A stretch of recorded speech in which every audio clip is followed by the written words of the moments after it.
இன்னைக்கு நம்ம வீடியோவில் பாஸ்மதி ரைஸ் வச்சு எப்படி காளான் பிரியாணி குக்கரில் குழையாமல் செய்கிறதுன்னு பார்க்க போகிறோம். உங்களில் நிறைய பேருக்கு காளான் பிரியாணி குக்கரில் செஞ்சால் குழஞ்சிரும்ன்ற பயம் இருக்கும். ஆனால் இனிமேல் அந்த பயம் வேண்டாங்க. நான் சொல்கிற அளவுகளோட செஞ்சு பாருங்கள், ரொம்பவே சூப்பராக வரும். ஹலோ ஃப்ரெண்ட்ஸ், வெல்கம் டு சமையல் டிலேட்.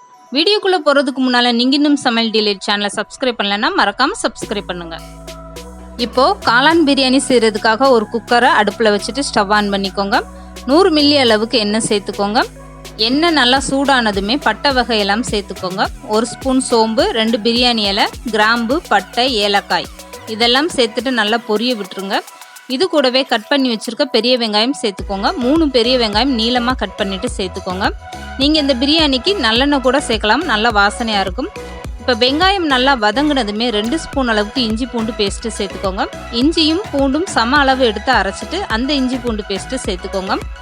இப்போ இஞ்சி பூண்டும் நல்லா வதங்கிருச்சு. இது கூடவே கட் பண்ணி வச்சுருக்க தக்காளி சேர்த்துக்கோங்க. 2 பச்சை மிளகாவும் சேர்த்துக்கோங்க. தக்காளி பெருசாக இருந்தால் 2 தக்காளி மட்டும் சேர்த்துக்கோங்க. சிறுசாக இருந்தால் 3 தக்காளி சேர்த்துக்கோங்க, போதுமான அளவு. இப்போ ஒரு கைப்பிடி அளவுக்கு புதினா இலை சேர்த்துட்டு நல்லா வதக்கி விடுங்க. எப்போதுமே பிரியாணிக்கு அதிகமான புதினா இலை சேர்த்துக்கோங்க, நல்லா வாசனையாக இருக்கும். இது கூடவே 1 ஸ்பூன் அளவுக்கு பிரியாணி மசாலா சேர்த்துக்கோங்க. இந்த பிரியாணி மசாலா வீட்டிலே அரைச்சது தாங்க. இப்போது 1 ஸ்பூன் அளவுக்கு தனி மிளகாய் தூளும் 2 ஸ்பூன் அளவுக்கு மல்லித்தூளும் சேர்த்துட்டு நல்லா கலந்து கொடுத்துருங்க. இந்த பிரியாணி மசாலா வீட்டில் எப்படி அரைக்கிறதுன்னு நான் சொல்கிறேன். 1 பங்கு அளவுக்கு பட்டை எடுத்துக்கோங்க, 1 பங்கு அளவுக்கு கிராம்பு எடுத்துக்கோங்க, இதில் 3/4 பங்கு அளவுக்கு ஏலக்காய் எடுத்துக்கோங்க. இது 3ம் சேர்த்துட்டு நல்லா பவுடர் பண்ணி எடுத்து வச்சுக்கிட்டிங்கன்னா நீங்கள் எந்த பிரியாணிக்கு வேணாலும் இதில் 1 ஸ்பூன்லேருந்து 2 ஸ்பூன் வரைக்கும் சேர்த்துக்கோங்க. இப்போது இந்த பிரியாணியில் 50 கிராம் அளவுக்கு தயிர் சேர்த்துட்டு நல்லா வதக்கி விட்டுருங்க. இதுக்கப்புறம் 2 காளான் பாக்கெட்டு சேர்த்துக்கோங்க. நல்லா பெருசாகவே கட் பண்ணிவிட்டு சேர்த்துக்கோங்க. இப்போது இந்த காளானும் மசாலாவும் சேர்ந்து ஓரளவுக்கு நல்லாவே வதங்கிருச்சு. 2 நிமிஷம் வதக்குனீங்கன்னா போதும். இதுக்கப்புறம் பிரியாணிக்கு தேவையான அளவு உப்பும் சேர்த்துட்டு நல்லா கலந்து கொடுத்துருங்க. இன்றைக்கி நம்ம பார்த்துட்டு இருக்க அளவு 1 கிலோ பாஸ்மதி ரைஸ்க்கு 2 காளான் சேர்த்துருக்கோம். இது கரெக்டான அளவு. இதுக்கப்புறம் அளந்து வச்சுருக்க தண்ணியை சேர்த்துக்கோங்க. உலக்கில் 1 உலக்கு அரிசினா 1/4 பங்கு அளவுக்கு தண்ணி சேர்த்துக்கிட்டிங்கன்னா போதும்.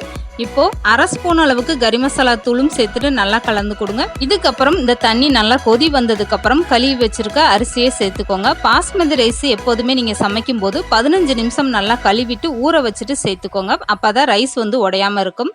இப்போ ரைஸ் சேர்த்துட்டு நல்லா கலந்து கொடுத்துட்டு உப்பு உரப்பு உங்கள் டேஸ்ட்டுக்கு ஏற்ற மாதிரி பார்த்துக்கோங்க. இதுக்கப்புறம் இந்த பிரியாணிக்கு கொஞ்சமாக மேலே புதினா தூவிக்கோங்க. புதினா தூவிட்டு குக்கர் மூடி போட்டுட்டு 1 விசில் மட்டும் வச்சுக்கோங்க. ரொம்பவே சூப்பராக குழையாமல் உங்களுக்கு காளான் பிரியாணி உதிரியாக ரொம்பவே அழகாக வரும். 1 விசில் வந்ததுக்கப்புறம் குக்கரை ஓப்பன் பண்ணாதீங்க. 5 நிமிஷம் கழித்து அதுக்கப்புறம் ஓப்பன் பண்ணி பாருங்கள். உடனே குக்கரை ஓப்பன் பண்ணக்கூடாது. இப்போ 5 நிமிஷத்துக்கு அப்புறம் நான் குக்கரை ஓப்பன் பண்ணி காட்டுறேன் பாருங்கள். பார்க்குறதுக்கே எவ்வளோ அழகாக இருக்குது பாருங்கள். ரொம்பவே சூப்பராக வந்திருக்கு காளான் பிரியாணி. நான் சொன்ன அளவுகளோடு நீங்களும் இந்த காளான் பிரியாணியை செஞ்சு பாருங்கள், ரொம்பவே சூப்பராக வரும். இப்போ இந்த பிரியாணியை கரண்டியை ஓரமாக வச்சு கலந்து கொடுங்க. எடுத்ததுமே நடுவில் வச்சு கலந்து விட்டுறாதீங்க, அப்போ ரைஸ் உடஞ்சிரும். எந்த ஒரு பிரியாணி செஞ்சாலுமே குக்கரோட வைக்காதீங்க, உடனே வேற ஒரு பாத்திரத்தில் மாற்றி வச்சுக்கோங்க. அப்போ கெட்டி விழுகாமல் ரொம்பவே சூப்பராக உதிரியாக அருமையாக இருக்கும். இப்போ ரொம்பவே சூப்பராக எப்படி காளான் பிரியாணி குக்கரில் ரொம்பவே ஈஸியாக செய்கிறதுனா இன்றைக்கி நம்ம வீடியோவில் பார்த்துருக்கோம்.